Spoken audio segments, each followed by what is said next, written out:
bihamdih. Assalamualaikum warahmatullahi wabarakatuh.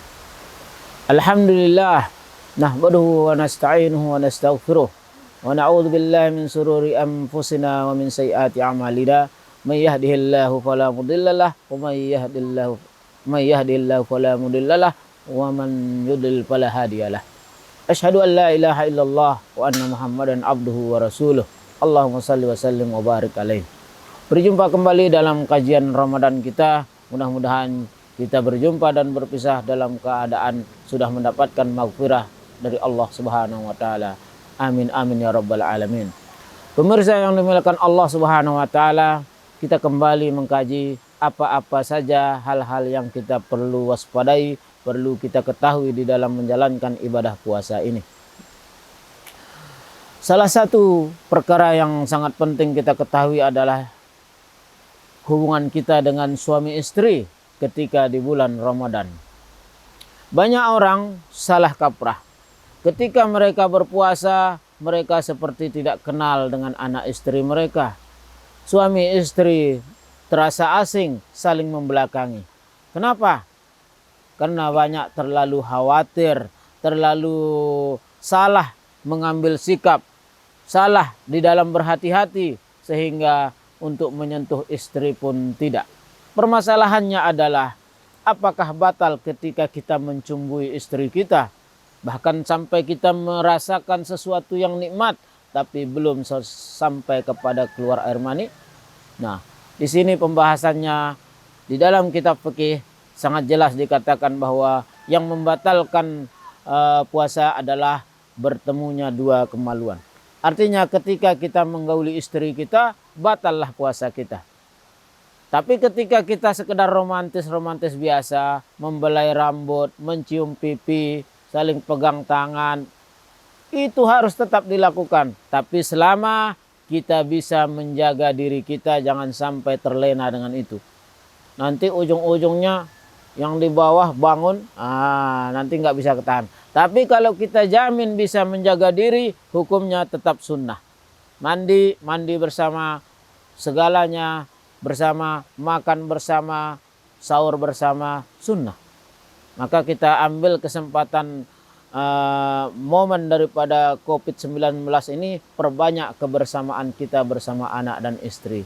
Karena selama ini kita hanya keluar sholat, bahkan mungkin kita berbuka nyaur di luar. Maka tahun ini mari kita perbanyak kebersamaan kita bersama istri. Kembali ke masalah, mana batasan kita sampai pahala kita rusak dengan suami istri, yaitu ketika kita berjima. Selain jima, maka tidak ada yang membatalkan puasa.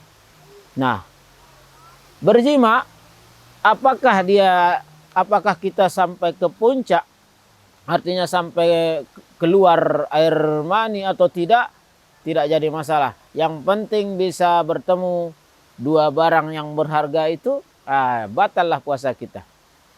Perkara keluarnya air mani itu yang membatalkan puasa lain hal.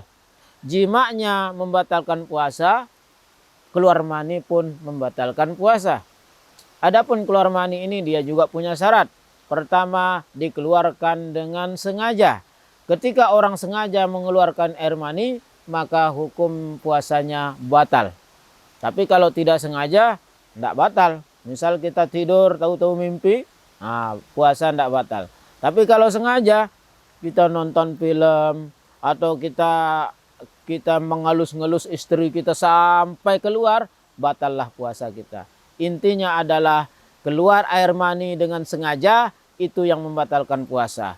Tapi kalau berjima, keluar mani atau tidak, batallah puasa kita.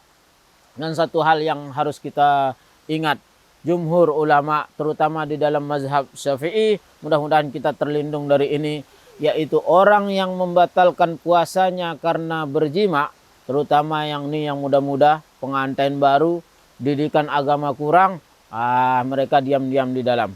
Lalu setelah tua, ini kenyataan banyak jemaah kita yang terjadi, setelah tua mengaji, ternyata baru tahu bahwa orang yang membatalkan puasanya dengan berjima, mereka kena hukum kifarat. Itu memberikan 60 fakir miskin makan, itu pilihan terakhir. Padahal memerdekakan budak ada yang lain. Tapi itu yang paling bisa kita lakukan, memberikan 60 fakir miskin makan. Wajibkah hukumnya? Dulu saya tidak tahu hukum. Ketika muda, waktu pengantin baru dulu saya ada 5 puasa saya rusak gara-gara nggak tahan. Bagaimana hukumnya sekarang saya mengaji ternyata ada kifarahnya? Wajib mengeluarkan sekarang. Karena sekarang Anda tahu. Loh, saya kan nggak tahu dulu. Karena nggak tahu itu maka tidak ada dosa. Tapi karena sekarang tahu, hukum berubah. Anda jadi wajib mengeluarkan fidyah itu, kifarat itu.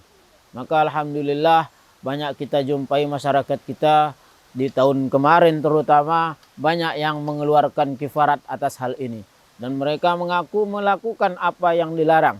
Mereka berhubungan suami istri ketika bulan puasa dan mereka alhamdulillah dengan ringan hati mengeluarkan kifarat-kifarat itu.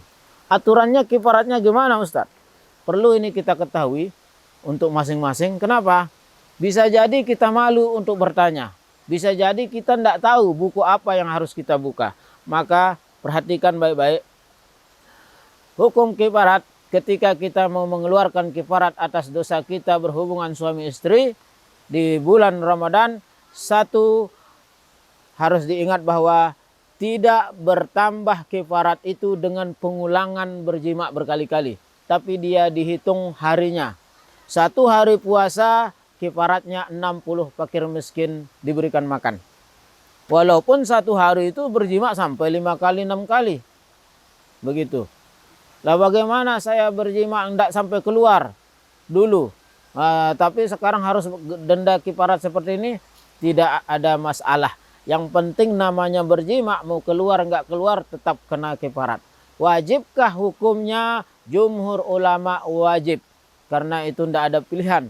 Pilihan terakhir malah mengeluarkan kifarat 60 fakir miskin untuk mereka makan. Dan satu yang perlu diingat lagi, ketika memberikan fakir miskin ini makan, bukan makan sekedarnya, harus makan kenyang. Sebagian ulama fikih Syafi'i mengatakan harus 60 fakir miskin kenyang dalam sehari. Artinya 2 kali makan. Nah, mudah-mudahan ini menjadi pelajaran kita. Dan saya mohon dengan rendah hati kalau ada di antara kita yang sudah terjadi di masa-masa lalu, baru sekarang sadar, dikirain hukumnya sunnah-sunnah saja. Tidak. Jumhur ulama wajib mengeluarkannya sekarang karena sekarang Anda tahu. Maka keluarkanlah tanpa harus ada akad, ini kifarat saya berbuat begini dulu, ini kifarat saya begini dulu. Tidak perlu. Cukup keluarkan, hanya Allah yang tahu. Mudah-mudahan ini bermanfaat dan tingkatkan iman ketakwaan kita. Isi bulan puasa ini dengan zikir, ibadah. Di bulan ini tambah dengan banyak-banyak membaca Al-Quran, banyak mengaji, dan tontonan yang bernilai ibadah. Mudah-mudahan itu semua bisa menambah amal ibadah puasa kita. Wallahul muwaffiq wal hadi ila sabilir rasyad. Wassalamualaikum warahmatullahi wabarakatuh.